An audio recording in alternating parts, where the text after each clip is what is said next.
இந்த வீடியோவில் நம்ம என்ன பார்க்க போறோம்னா, கன்னி ராசிக்காரர்களுக்கு ஜூன் 2026 எத்தகைய ஒரு மாதமாக இருக்க போகுதுங்கிறது பார்க்க போறோம்.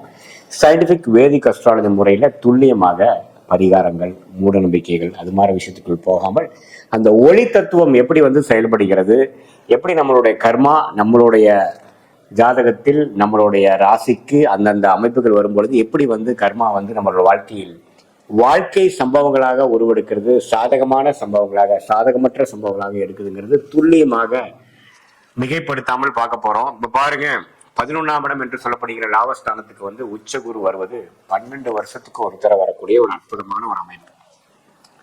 ஸோ கன்னிராசிக்காரர்களுக்கு 11ஆம் இடத்துல ஜூன் 2ஆம் தேதியே குரு வருகிறார். லாபத்தை கொடுக்க போகிறார், மனசுல சந்தோஷத்தை கொடுக்க போகிறார், சில குடும்பத்தில் சுப விஷயங்களை கொடுக்க போகிறார். ஒரு குழந்தை பேரு விஷயமா இருந்தாலும் சரி, ஒரு ஒரு பொருள் வாங்கக்கூடிய அமைப்பு, வீடு வண்டி வாகனத்தை ஃபேமிலிக்கு ஒன்று பெருக்கிக்கிறதா இருந்தாலும் சரி, முதல்ல சொன்ன ஒரு குழந்தைங்கிற ஒரு விஷயத்தை நம்ம வாழ்க்கையில ஃபேமிலியில எக்ஸ்டெண்ட் பண்ணிக்கிறது, ஒரு பெரிய ஒரு கிஃப்ட் நமக்கு கிடைச்சதுங்கிற மாதிரியா இருந்தாலும் சரி, பெற்றோர்கள் மூலமாக நமக்கு சில விஷயங்கள் பாசிட்டிவா வருதா இருந்தாலும் சரி, தொழில நல்ல லாபங்கள் பெறுவதா இருந்தாலும் சரி, வேலையில நல்ல முன்னேற்றங்களா இருந்தாலும் சரி, கடனை அடைப்பதாக இருந்தாலும் சரி. ஏன்னா 11ங்கிறது கடனை அடைக்கக்கூடிய ஒரு தருணம், புரியுதுங்களா? ஸோ இப்போ லாபத்தை பெறக்கூடிய ஒரு அமைப்பு. ஸோ இது எல்லாமே இதுவரை கடந்த ஒரு வருஷமாக போராடி கொண்டு இருக்கக்கூடிய கன்னிராசிக்காரர்கள் சனியின் பார்வை பெற்று ஒரு நாள் நல்லா இருக்குதுங்க, ஒரு நாள் பேடா இருக்குதுங்க, எந்த ஒரு பெரிய முன்னேற்றமும் பெற முடியல, ஸ்டக்கான மாதிரி நான் ஃபீல் பண்றேன் அப்படின்னு இருக்கக்கூடிய அந்த கன்னிராசிக்காரர்களாகிய தொழிலதிபர்களா இருந்தாலும் சரி, வேலைக்கு போறவங்களா இருந்தாலும் சரி, பெரிய முதலீட்டாளர்களா இருந்தாலும் சரி, இது உங்களுக்கு நல்ல ஒரு அமைப்பை கொடுக்கக்கூடிய, ஒரு நல்ல மாற்றத்தை கொடுக்கக்கூடிய ஒரு குரு பயிற்சியாக இருக்கிறது. அதே மாதிரி ராசி அதிபதி ஆகிய புதனே 10ஆம் இடத்துல ஆட்சி பலம் பெறுகிறார். எப்பவுமே ராசி அதிபதி ஸ்ட்ராங் ஆகிறது, ஸ்தான பலம் பெறுவது அருமை. சூரியனும் 10க்கு வரப்போறார். அதே மாதிரி செவ்வாய் 8ஆம் இடத்துல இருக்கிறார், மறந்துடக்கூடாது. ஸோ கொஞ்சம் உடல் உபாதைகள், சில விஷயங்கள், வண்டி வாகனத்துல கேர்ஃபுல்லா போகணுங்கிற ஒரே ஒரு ஒரு ஒரு கேர்ஃபுல்லான ஒரு கவனமான ஒரு பலன் இருக்குதே ஒழிய, மற்றபடி சுக்கிரன் இருக்கக்கூடிய சஞ்சாரம், புதன் இருக்கக்கூடிய சஞ்சாரம், சூரியன் இருக்கக்கூடிய சஞ்சாரம் எல்லாமே அருமையான ஒரு அமைப்பாக ஜாதகருக்கு நல்ல ஒரு முன்னேற்றம், தொழிலா இருந்தாலும் வேலையா இருந்தாலும் வாழ்க்கை சம்பவங்களாக இருந்தாலும், சீனியர் சிட்டிசனுக்கு வர வேண்டிய பணம் வர்றது, சொத்து வாங்குறது, இதே மாதிரி எல்லா நல்ல விஷயங்கள் குடும்பத்துல சுபிக்ஷத்தை கொடுக்கக்கூடிய அமைப்பாக இந்த கிரக அமைப்புகள் அடுத்த வரக்கூடிய 10 மாதத்துக்கு வேணுங்கிற ஒரு ஃபவுண்டேஷனை, அடித்தளத்தை கொடுக்கக்கூடிய ஒரு மாதமாக ஜூன் 2026 கன்னிராசிக்காரர்களுக்கு வருகிறது. இது ஒரு நல்ல ஒரு அமைப்பு. ஏன்னா கடந்த ஒரு வருஷம் 2 வருஷமா பாத்தீங்கன்னா செய்யறாங்க, ரொம்ப கஷ்டப்படுறாங்க, உழைக்கிறாங்க, ஆனா அதுக்கு தகுந்த பலன் வந்துருச்சான்னு கேட்டா இல்ல. ஏதோ செஞ்சுட்டு இருக்கோம், ப்ரோக்ரஸ் பண்றோம், பட் கையில அறுவடை எடுக்க முடியல, பலனை எடுக்க முடியல, லாபத்தை எடுக்க முடியல. அது மாதிரிதான் போயிட்டு இருக்கு. ஒரு மாதிரி விரக்தியாக, அவரோட டைம்ல விரக்தியா வருது அப்படிங்கிற அந்த சனியின் பார்வையை கட்டுப்படுத்தக்கூடிய அமைப்பாக ஒரு உறவுகளா இருக்கட்டும், நண்பர்களா இருக்கும், பங்குதாரர்களா இருக்கட்டும், கணவனா இருந்தா மனைவி, மனவனா இருந்த கணவிக்கு நல்ல ஒரு அந்யோன்யத்தை கொடுத்து, அப்பாடா 2 வருஷம் 3 வருஷமா இன்வெஸ்ட்மெண்ட் பண்ண ஒரு விஷயம், இப்போ வீடு ஏறிட்டோம், புது வீட்டுக்குள்ள போயிட்டோம், ஒரு புதிய வண்டி வாங்கிட்டோம், ஒரு புதிய நபர், ஒரு குழந்தை நம்ம குடும்பத்துல வந்திருக்கு, ஒரு புதிய கிஃப்ட் நமக்கு வந்திருக்கு, நல்ல லாபம் வந்தது, அறுவடை செய்தது, விவசாய பெருமக்களுக்கு நல்ல ஒரு அறுவடை கிடைச்சதுங்கிற மாதிரி எல்லாமே ஓரளவுக்கு நல்ல ஒரு அமைப்பை, மாற்றத்தை, ஒரு கோல்டன் டைமாக 12 வருஷத்துக்கு ஒரு தடவை வரக்கூடிய அமைப்பாக, ஒரு ஆரம்ப கட்ட, ஒரு லாங் டேர்ம், நல்ல ஒரு லாங்கான ஒரு நல்ல விஷயத்துக்கு ஒரு ஸ்டார்டிங் பாயிண்டாக ஒரு விஷயமாக அமையக்கூடிய அமைப்புகள் இந்த ஜூன் மாதம் கொடுக்குது. இது பொதுவான பலனை தவிர உங்களுடைய ஜென்ம ஜாதகத்துல பிறந்த தேதி, பிறந்த நேரம், பிறந்த உரை வைத்து உங்களுடைய திருக்கணித பஞ்சாங்கத்தை ஜாதகத்தை போட்டு நீங்க என்ன லக்னத்துல பிறந்தீங்க, கன்னிராசியில நீங்க சித்திரை நட்சத்திரமா, அஸ்த நட்சத்திரமா, உத்திர நட்சத்திரமாங்கிறதெல்லாம் பார்த்து இப்ப என்ன தசா புக்திகள் போய்கொண்டிருக்கிறது, தசா புக்தி அந்தரம் சூக்ஷ்ம லெவல்ல நம்ம டிவைட் பண்ணி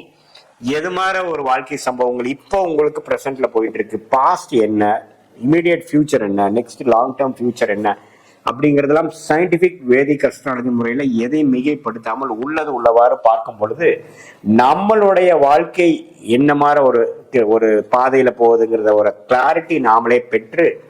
தேவையற்ற சாய்ஸ் என்ன, தேவையான சாய்ஸ் என்னங்கிறத நம்ம ஃபில்டர் பண்ணும் பொழுது நல்லாவே ஒரு மென்டல் ப்ரிப்பரேஷனோட கிளாரிட்டி ஆஃப் மைண்டோட நம்ம பண்ணக்கூடிய செயல்கள் திடமாகவும் செல்ஃப் டவுட் இல்லாமல் செய்து வாழ்க்கையில அற்புதமான வெற்றி பெற முடியும். இந்த சயின்டிபிக் வேதிக் அஸ்ட்ராலஜி மூலமாக வரக்கூடிய கன்சல்டேஷன்ல உங்களுக்கு நல்ல கிளாரிட்டி பெற்று நம்மளுடைய பாஸ்ட் நமக்கு சிங்க் ஆகுதா, பாஸ்ட்ல இருந்து நம்ம என்ன கத்துக்கிட்டோம், இப்போ அடுத்த கூடிய காலகட்டங்கள் ஒர்ஸ்ட் முடிஞ்சுதா, எப்போ நமக்கு நல்ல நேரம் வருது, எந்த நேரத்தில் நம்ம அடிச்சு வாங்கலாம், எந்த நேரத்தில் இடம் மாறலாம், எந்த நேரத்தில் வேலை மாற்றலாம், எந்த நேரத்தில் நமக்கு ப்ரொமோஷன் கிடைக்கும், நமக்கு என்ன பிராப்தம், கவர்மெண்ட் ஜாபா, வெளிநாடா, கார்பரேட் ஜாபா, பிரைவேட்டா, ஐடியா, சாஃப்ட்வேரா, மீடியா துறையா, எது மாதிரி விஷயங்கள் நமக்கு நல்லா வருது, எப்போ நம்ம சைடில் ஒன்று பண்ணலாம், எல்லா வாழ்க்கைக்கு தேவையான எல்லா வயதினருக்கும் வாங்குற ஒரு கிளாரிட்டியை நம்ம அந்தந்த கேள்விகள் மூலமாக ஜோதிடத்தில் தீர ஆராய்ந்து நம்ம வரும் பொழுது, எப்படி இன்னொரு இடத்துக்கு நம்ம போகும்பொழுது ஒரு கூகுள் மேப்போ எதையோ பார்த்து நம்ம திட்டமிட்டு நம்ம போகிறோமோ, அதே மாதிரி இதுலேயும் நம்ம திட்டமிட்டு போகும் பொழுது வாழ்க்கையில் தேவையற்ற சஞ்சலங்கள், வாழ்க்கையில் தேவையற்ற கன்ஃபியூஷன் இதெல்லாமே நம்ம அவாய்ட் பண்ணி எதிர்நீச்சல் போடாமல் வாழ்க்கையில் என்ன விஷயங்கள், என்ன பிராப்தங்கள் காத்து கொண்டு இருக்கிறது, நம்மளோட யோகங்கள் என்ன, நம்மளோட தோஷங்கள் என்னன்னு தெரிகிறப்போ வாழ்க்கையோட நம்மளோட கர்மாக்கு தகுந்த மாதிரி நம்மளுடைய பேட்டர்னையும் அலைன் பண்ணிட்டு போகும் பொழுது எதிர்நீச்சல் போடாமல் நம்ம நேராக எளிதில் நம்மளுடைய வாழ்க்கை குறிக்கோள்களை, எளிதில் நம்மளுடைய செயல் திட்டங்கள் அது தக்க சமயத்தில் அதை எக்ஸிக்யூட் பண்ணக்கூடிய ஒரு கட்டமைப்பு, இது மாதிரி விஷயங்களை நம்ம ஃபாலோ பண்ணும் பொழுது தேவையற்ற பண விரயங்கள், தேவையற்ற பொருள் விரயங்களை தவிர்க்கலாம். பல காரியங்கள் செய்ய வேண்டாத காரியங்களை நம்ம தவிர்க்கலாம். எது நமக்கு உபயோகமாக இருக்குமோ அதை செய்யலாம். யாரு நமக்கு கரெக்டானவர், எந்த விஷயங்கள் நமக்கு கரெக்டாக அமையுங்கிறத தெரிஞ்சுக்கிட்டாவே நம்ம தேவையற்ற விஷயங்கள் பண்ணும் பொழுது ஃபோக்கஸ் அதிகமாக பண்ணலாம், கான்சென்ட்ரேஷன் அதிகமாக பண்ணலாம். தேவையற்ற விஷயத்தை தவிர்த்து நமக்கு நல்ல ஒரு அமைப்பை கொடுக்கக்கூடிய அமைப்பு இந்த 11ஆம் இடத்துல உச்ச குரு ஒரு பெனிஃபிட்டான ஒரு அருமையான கோல்டன் டைமை எப்படி நம்ம முழுமையாக யூஸ் பண்ணி நம்ம இது வரைக்கும் வாழ்க்கையில கொஞ்சம் கஷ்டப்பட்டுட்டு இருந்த சில பிரச்சனைகளை தீர்த்து கொண்டு ஒரு அற்புதமான ஒரு பியூட்டிஃபுல்லான வாழ்க்கையை வாழ்வதற்கு எது மாதிரி ஒரு செயல் திட்டங்களை கொண்டு வரலாங்கிறது நம்மளுடைய சயின்டிபிக் வேதிக் அஸ்ட்ராலஜி முறையில எதையுமே மிகைப்படுத்தாமல் உங்களோட ராசி என்ன, உங்களோட ஒரு கிரகம் எப்படி இருக்கு, ஸ்தான பலம் என்ன, திக்பலம் என்ன, இப்போ நடக்கக்கூடிய தசைகள் எப்படி இருக்கு, பாஸ்ட் எது மாதிரி அமைப்புகளை கொடுத்தது, ஃபியூச்சர் எது மாதிரி விஷயத்தை காட்டுது, எந்த சாய்ஸ் நீங்க எடுக்கலாம் அப்படிங்கறதெல்லாம் சிங்க் பண்ணி பார்க்கும் பொழுது நல்லாவே உங்களுக்கு தன்னை பத்தி தானே அறிந்து கொண்டு நம்மளுடைய நேரங்களையும் நம்ம தெரிந்து கொண்டு அதுக்கு தகுந்த அளவுக்கு நம்ம ஓவரா அக்ரெசிவா போலாமா, கொஞ்சம் கன்சர்வேட்டிவா போலாமா, எப்படி போகலாம், என்ன மாதிரி விஷயங்கள் இருக்குங்கிறத தெரிந்து கொண்டு நாம செய்யும் பொழுது இன்னுமே தீர்க்கமாக நம்மளுடைய டேலண்ட், நம்மளுடைய பொட்டன்ஷியல் என்னவோ அதை ஃபுல்லா ரியலைஸ் பண்ணி